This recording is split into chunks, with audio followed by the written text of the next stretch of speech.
this week, as far as the preparation, as far as how the team's looking on the ice, the intensity, I know you've been trying to ramp that up and the speed and everything. How have you felt about the way that the team has looked and come through this?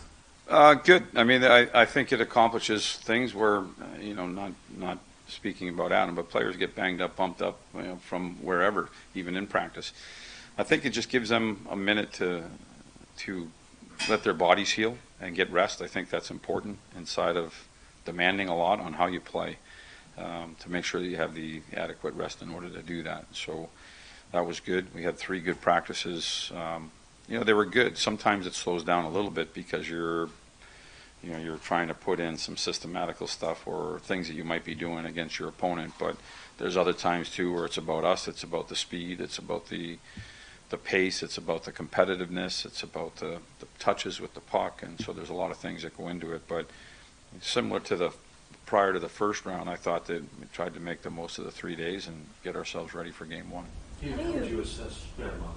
How do you feel, just going off of that, how do you feel like the habits that you guys have established while practicing this season have bode well for you during this time where you're trying to keep that intensity up? I think that I have no complaints about the way we practice. I mentioned it to the players the other day because when you're coming off of a couple of days off, you decompress a little bit. You got to ramp right back up. And so I think just the way that we've done it all year, it's just how we're expected to go out and practice, and that starts with, I think, a plan that all the coaches help with, but certainly the leadership group and the players, and making sure that you go out and you actually play at that pace or you compete at that pace. And I do think it translates. That was part of the whole thought process going into the year, that we were going to practice and play at a level that we thought could try to make us successful. And I think that the guys, to their credit, have done a really good job of trying to play to that level.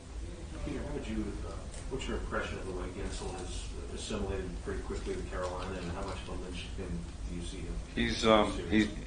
It's not just Carolina. He was that same player in Pittsburgh.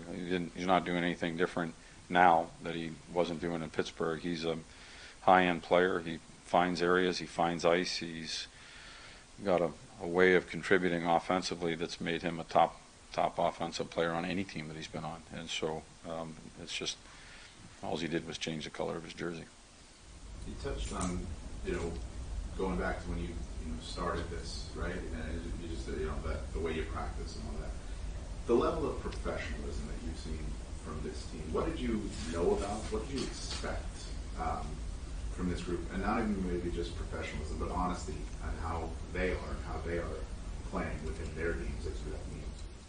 Yeah, I mean, I think for the most part, we're pretty honest. We try to be honest. I think they try to be honest. I do think that in practice, as I mentioned before, that they've worked hard. We've never.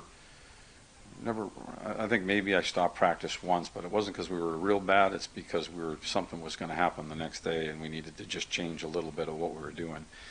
But for the most part, our guys go out and they compete hard every day, and that sets a standard for how you're going to expect to move each day, every day, whether it's practice or games.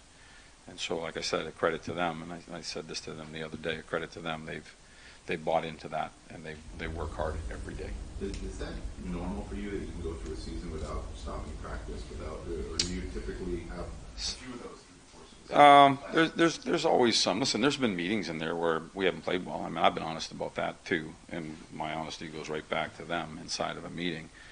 But you're talking a long period of time too. I mean, if you can reach a 95% rate or a 90% rate where you're doing the right things, there's a good chance that good things will happen as well. So I think for the most part they hit the mark. What kind of steps have you seen Jack Roslovic take in this game recently?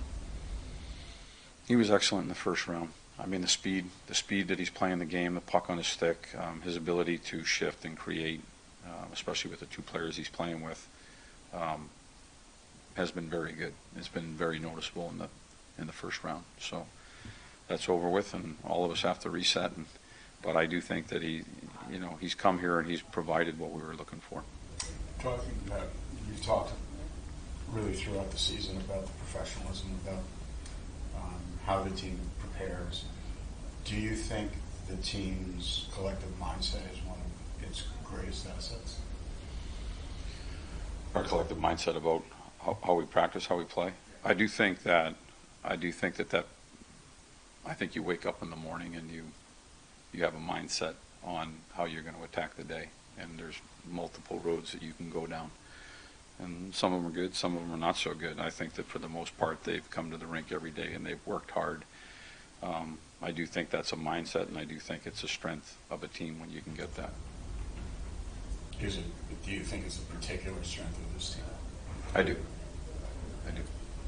Seemed like I don't talk about it, though. You guys do. I just have to answer the question.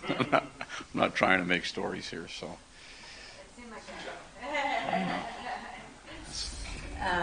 in the first round, your stars were your stars, your strengths were your strengths. I guess as you continue, how difficult is it to maintain that and to reach the next level that you need to as this thing? Yeah, I mean, it gets harder and harder just by the playoff process. It gets harder and harder. It gets harder and harder because the competition goes up. We're coming off of a pretty good year, and we're facing a team that had a couple points less than us, and so they're a good hockey team, and they've done a lot of things well, and so there's a lot of reasons why it becomes harder and more challenging to own the game, own what you want to do inside the game, and but that's the beauty of the playoffs. On that note, when you think about you guys being top three in both power play and penalty kill this season, then being top three in both power play, I mean, do you look at this as kind of a clash of the Titans when it comes to the special teams, just because of how good both teams have been on both sides there? I think it should be a good series. I mean, I think we've proven what we can do. I think that they've proven what they can do, and here we are. Thanks, guys.